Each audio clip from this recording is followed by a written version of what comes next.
I should have just introduced Nick Sutton!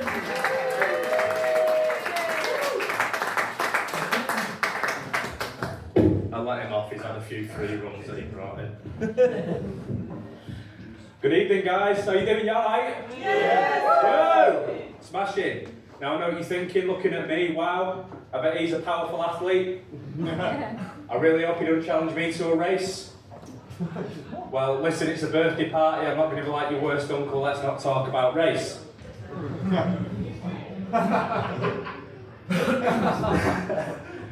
So, I'm really excited to be here, you know, not just because it's the 25th anniversary of Comedy Balloon, where I did my first gig a few weeks ago, but also it's just exciting to do comedy in it, and it's hard to explain how excited that makes me feel, but I think I've got a really good analogy. I'm about as excited to be here tonight as a middle-aged man is who gets to go to the tip. Now, what I've done all day is I've pretended that it's not a big deal, I'm just going doing this gig tonight. And that's kind of what middle-aged men treat going to the tip like. They pretend it's an inconvenience, like they're not that excited, but really they are fucking buzzing to go to the tip. Because what they like is, they like going to the tip to talk to the rough tip workers. It gives them a buzz. So what they do is, they collect a bit of shit in the garden, and they go, right, I'm going to the tip today. They load up their car with all this stuff, go to the tip, get their little piece of wood out the car, and they spy who they're going to go and talk to. It's usually a guy who has the demeanour of a man who's not seen his kids in 6 years. And they walk up to this man and they go, excuse me mate, where do I put this piece of wood? And he goes, wood goes in bay 5. And your man turns around and goes, fucking yes it does. Fucking tell me where the wood goes, daddy. I'm fucking useless, I'm fucking horrible, fucking spit on me. So that's how I feel being here tonight. So, if anyone would like to come and spit on me, I'd really like that. So I've got a question for you. Do you ever meet people who just do things wrong, like they live their life wrong? Yeah. I'm going to give you an example. Do you know anyone who does a big shop at the co-op? Come on. No. Who's doing a big shop at the co-op? Get to Lidl like the rest of us, you soft cunt. So these two things happened to me in the same day.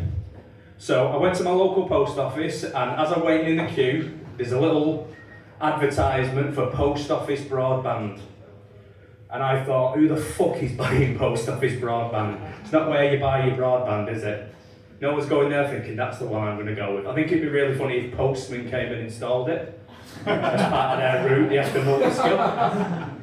Anyway, later that day, I was in the cinema, and two people walked in front and sat in front of me in the cinema. Now, these people had bought alcohol in the cinema. Now, I don't see the point in that, I don't think there's a need to, but if anyone in this room, if you were going to the cinema and you wanted a drink, what would you do? You'd bring you'd put 2 cans in your coat pocket and you'd walk in like a real fucking person. But no, these two people had done what I can only describe as maybe the most depressing way to technically consume your daily allowance of units, which was 2 plastic wine glasses with peel-off lids filled with like really shit rosé wine, I can imagine. And I'm just so distracted by these people in front of me, like they're sitting there trying to fucking aerate what I can imagine being the worst glass of wine ever, while they watch How to Train Your Dragon. And then I had this epiphany, I went, these are the people who buy post office broadband. They don't know where to buy things. And at one point I was like this, they're not going to get to the co-op before it shuts. They're going to miss the ending. So, I've got a question for you all. So, does anyone in this room have hay fever? Yes! How the fuck are you lot still alive? Oh, it's a nightmare every fucking day. It's a nightmare every day. Being allergic to the world. I know, it seems so. Like, I can sneeze 15 times for breakfast. It's exhausting. It's fucking exhausting, isn't it? It sounds it, mate. Listen, a lot of my friends have got hay fever, but the thing is, I don't know if they're wrong or I'm wrong, because they've all got lovely houses and families and they're married and they've got lovely gardens with pergolas and fucking astroturf, and I've got fuck all. But I don't have fucking hay fever. I can have real fucking grass. If I had an house.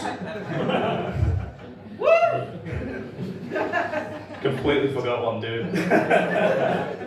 Listen, I'm going to leave it for there for tonight because there's a lot of acts. But I just wanted to say it's been a lovely birthday party. Thank you, Jason. Thank you, everybody.